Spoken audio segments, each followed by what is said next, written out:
Professor Emirates Sirajul Islam Chowdhury উনি বলেছেন যে 5ই আগস্টে কোনো বিপ্লব হয়নি, বিপ্লব অনেক অনেক বড় জিনিস। 5ই আগস্ট যেটা হয়েছে সেটা একটা আন্দোলন হয়েছে। এতটা নিচু করে এই বিপ্লবকে, এই আন্দোলনকে দেখার কোনো সুযোগ নাই। বিপ্লব কাকে বলে, আন্দোলন কাকে বলে, অভ্যুত্থান কাকে বলে আপনারা সকলেই জানেন।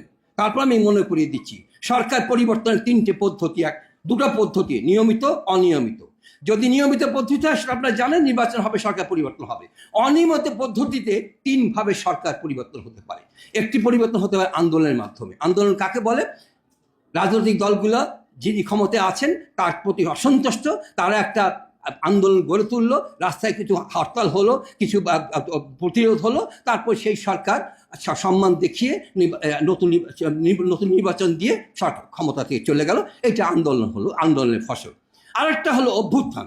অভ্যুত্থান কীভাবে হতে পারে? দুভাবে হতে পারে। একটা হলো সামরিক অভ্যুত্থান, আর একটা জনগণের অভ্যুত্থান। জনগণ মিলে রাস্তায় আন্দোলন করলো, সরকার সেই আন্দোলনকে সম্মান দেখিয়ে পদত্যাগ করলো, নতুন নির্বাচন হলো, এবং তারপর আপনার নতুন নির্বাচনে সরকার পরিবর্তন হলো। এটা হলো 2 নম্বর আন্দোলন। আর 3 নম্বর যেটা, সেটা হলো বিপ্লব। সেই বিপ্লবটা কিন্তু সাধারণ বিষয় নয়।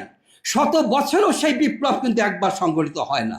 আন্দোলন অভ্যুত্থান বারবার সংগঠিত হয়, আমরা দেখেছি।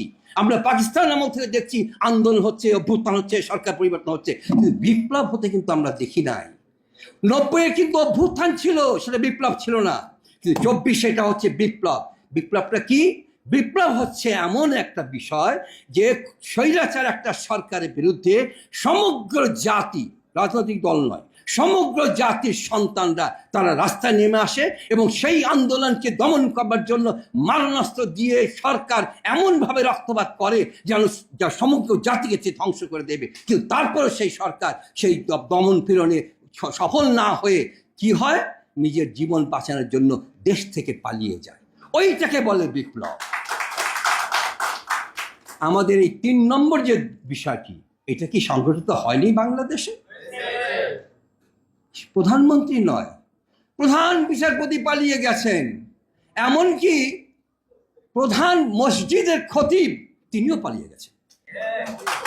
তাহলে বিপ্লব কাকে বলে? এরপরে আর বিপ্লব, প্রফেসর সিরাজুল ইসলামের প্রতি আমার পূর্ণ শ্রদ্ধাকে আমি বলতে চাই, এটা কি বিরাট বিষয় নয়? উনি যে বললেন বিপ্লব বিরাট বিষয়, তাতে মৌলিক পরিবর্তন হয়।